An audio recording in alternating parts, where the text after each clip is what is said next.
Pemirsa, keputusan Bank Sentral Amerika untuk mengendalikan inflasi melalui suku bunga tinggi menjadi perhatian investor dan pelaku usaha.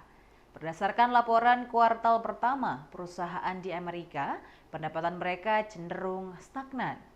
Laporan perusahaan teknologi dari Silicon Valley yang ditunggu oleh publik juga mencerminkan hal yang sama. Persoalan inflasi yang terjadi di berbagai negara saat ini menjadi tantangan bagi pertumbuhan ekonomi real dalam memutar roda ekonomi. Laporan keuangan kuartal pertama 2024 silih berganti diterbitkan, memberi isyarat kepada Wall Street akan sehat atau tidaknya pemasukan Main Street alias ekonomi real. Sejauh ini, pemasukan perusahaan umumnya bertahan di tengah iklim usaha dengan suku bunga tinggi yang mempersulit ekspansi. Expectations are very high coming into this earnings season, and what we saw with companies beating their earnings, they get rewarded less likely positive, and companies who miss their earnings are punished much harder than average.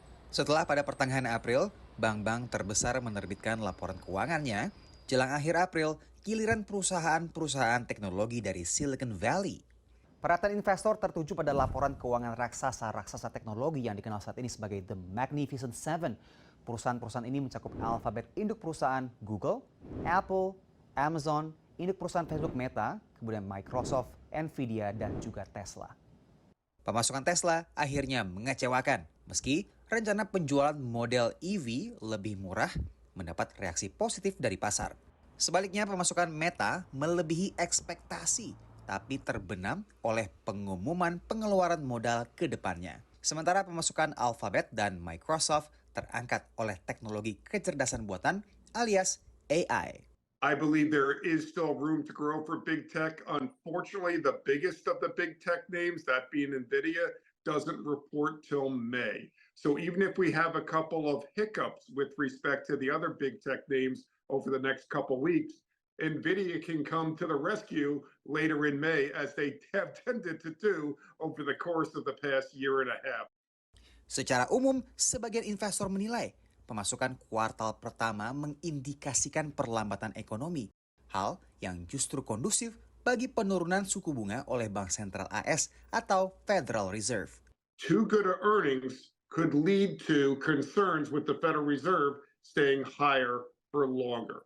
So we're all rooting for good earnings. We're all rooting for a soft landing.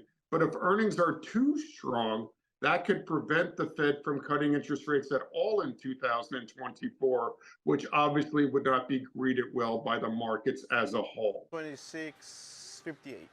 Laporan terbaru Departemen Perdagangan Amerika Serikat menunjukkan indeks harga pengeluaran konsumsi pribadi inti atau Core PCE, indikator yang paling diacu The Fed dalam kebijakan suku bunganya, akhirnya juga masih relatif tinggi, yakni naik 2,8% dibandingkan tahun sebelumnya.